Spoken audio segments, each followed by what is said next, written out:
ABC Listen. Podcasts, radio, news, music and more. You can do quite a lot with 3.5 hours of live radio. Welcome to Radio National Breakfast. Cyclone Trump has well and truly hit the Middle East. We cannot leave Belarus as cancellation prize for Putin. Mr. Trump's decision really shocked us. If I can use the word bollocks on air, I'd use it. It's almost a redraw of the space race here between America and China. It is fascinating. So catch up on the morning's news with a new podcast, The Breakfast Wrap. Search Radio National Breakfast in the Listen app and we'll see you there.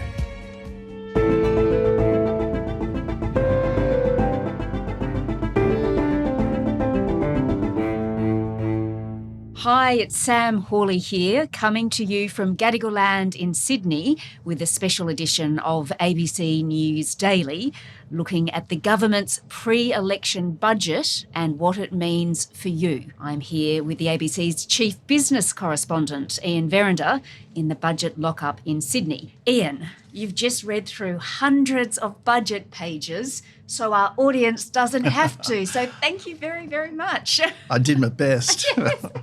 It's a long slog and we're in this budget lockup for many, many hours. So tell me, Jim Chalmers wasn't really expecting to hand this budget down, right? But we thought everything had been announced, I guess, before he went into it. But There was a surprise. There was, yeah. I mean, and he had ruled out surprises. He said, pretty much everything's in here. Yep. And I guess he meant pretty much, but not everything. You've got to have something to deliver on the night. And there's a tax cut in there. And of course, this follows on the heels of the, phase 1, 2 and 3 tax cuts that we've seen over the past few years. Yeah. So on top of that, we've now got another 2 tax cuts, one coming up in the year ahead and one after that. Mm-hmm. Now, look, they're not huge cuts by any stretch of the imagination.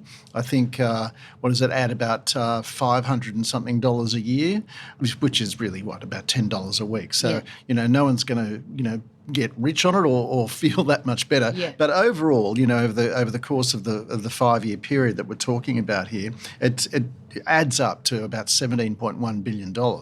So cost for the government. Yeah. So it is a significant, outlay from the government's point of view. And of course, every bit helps. I mean, you'd rather have a tax cut than a tax hike. So the average worker gets about $268 for the year in the 2026-27 financial year. That's right. And then the following year, there's another one. So over the course of once the second cut kicks in, you're probably about $530 a week better off than you would have been if it hadn't happened. Yeah, and we wouldn't say no to it, that's for sure. It's modest, very expensive though for the government, as you mentioned. Interestingly though too, it does deliver to everybody because it's at that absolute lower end of the tax base. So instead of 16% at where your tax kicks in, it's going to drop to 15% in this year, and then the next year out it'll be 14%.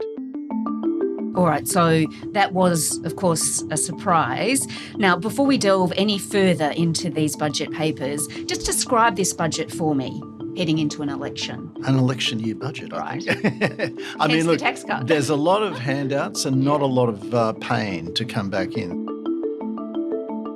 This budget is all about helping with the cost of living, strengthening Medicare, and building Australia's future in the face of some pretty substantial global economic uncertainty. What Treasury is saying in this budget document is that they now expect inflation to be sustainably within the band 6 months earlier than they had anticipated at the last update.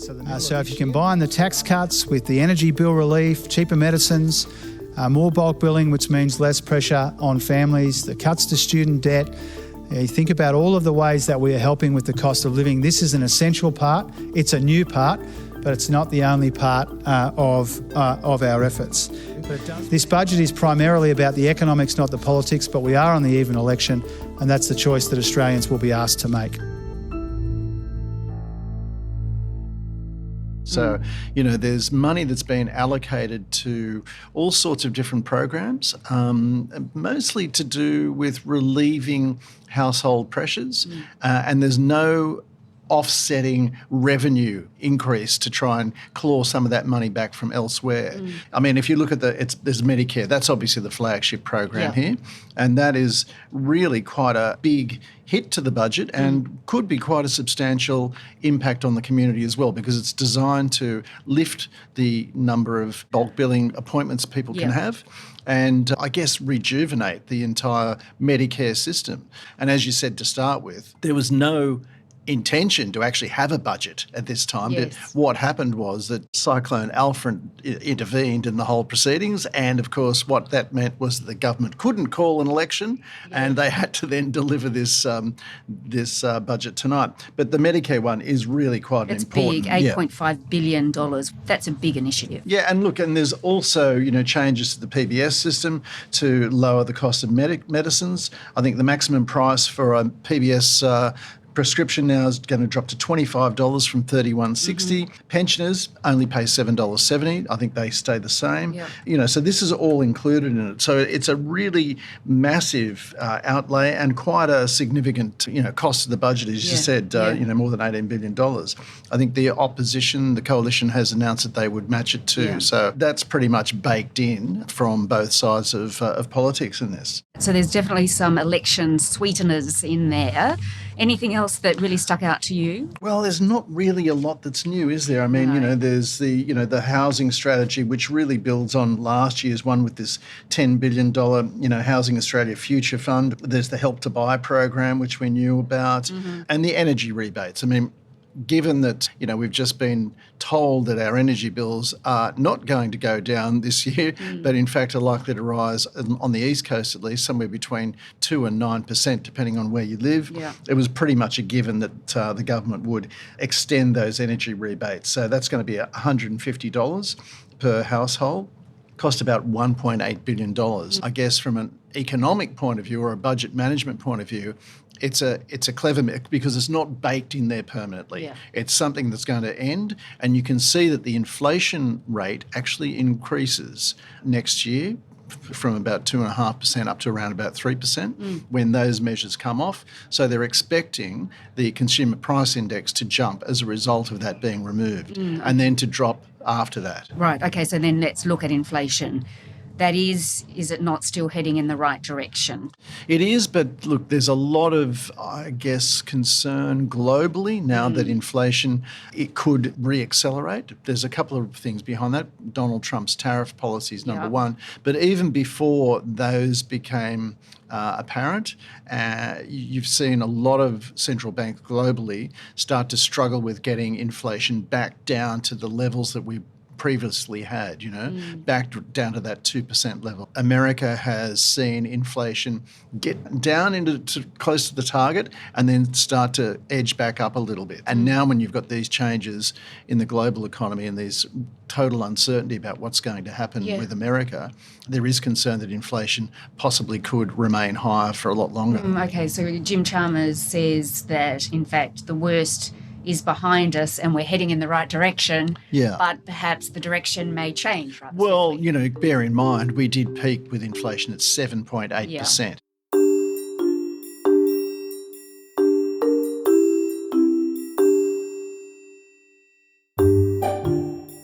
We are back in deficit though, right? And that's going to last for a pretty long time. Yeah, but another decade or so. Right. So next year's deficit is $42 billion. Yeah.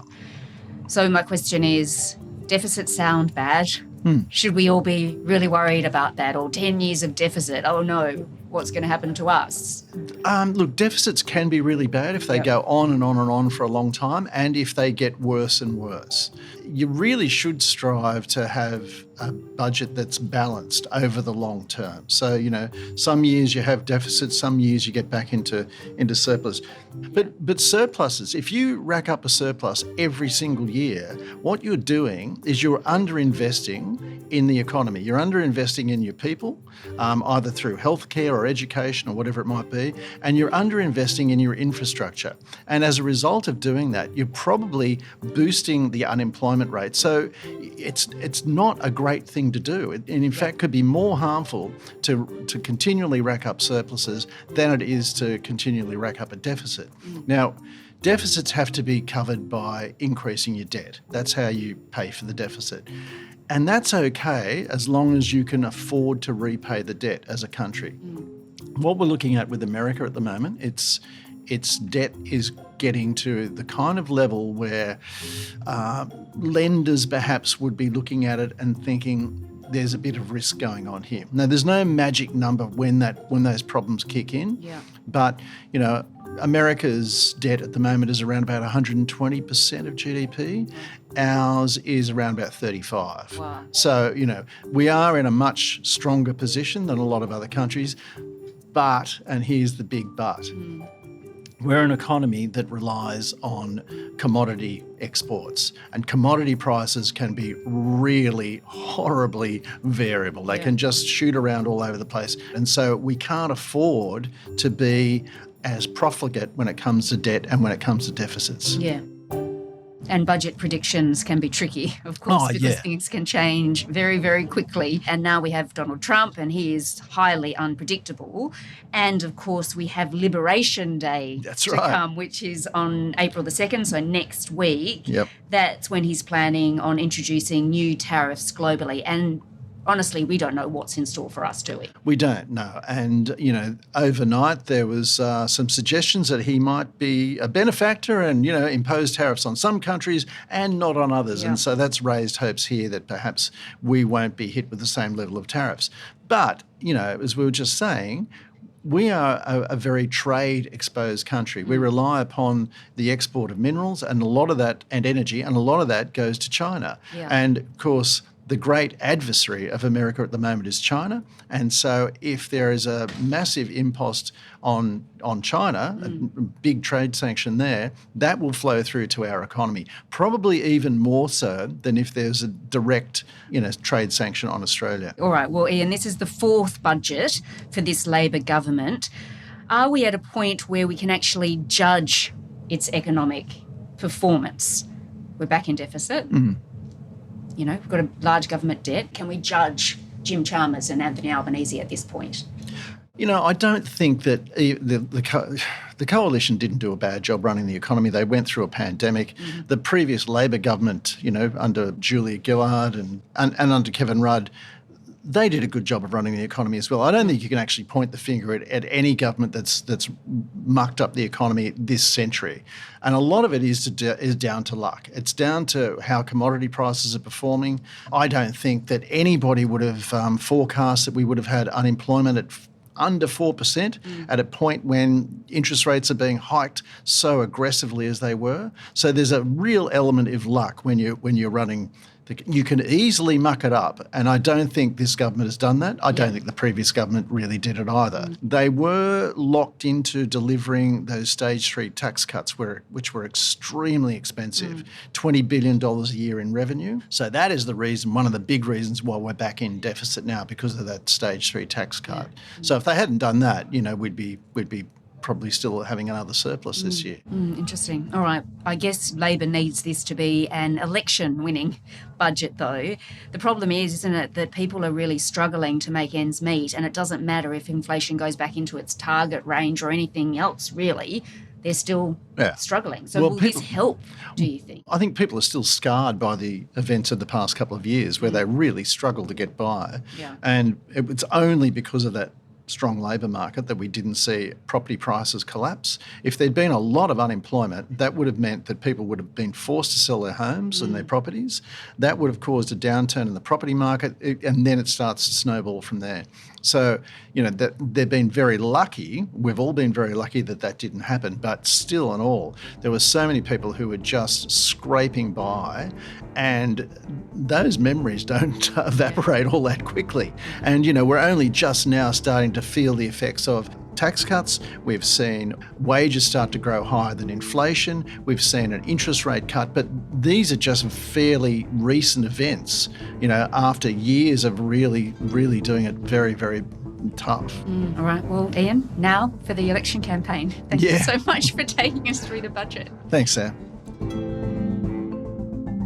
Thank you to our Chief Business Correspondent, Ian Verrender. We've been in the budget lockup in Sydney. Over in Canberra, my colleagues Patricia Carvelis and Jacob Grieber have been recording an episode of Politics Now with their take on the political implications of this budget. That's coming out soon, and you'll find it on the ABC Listen app. This episode was produced by David Cody. Audio production by Sam Dunn. I'm Sam Hawley. Thanks for listening.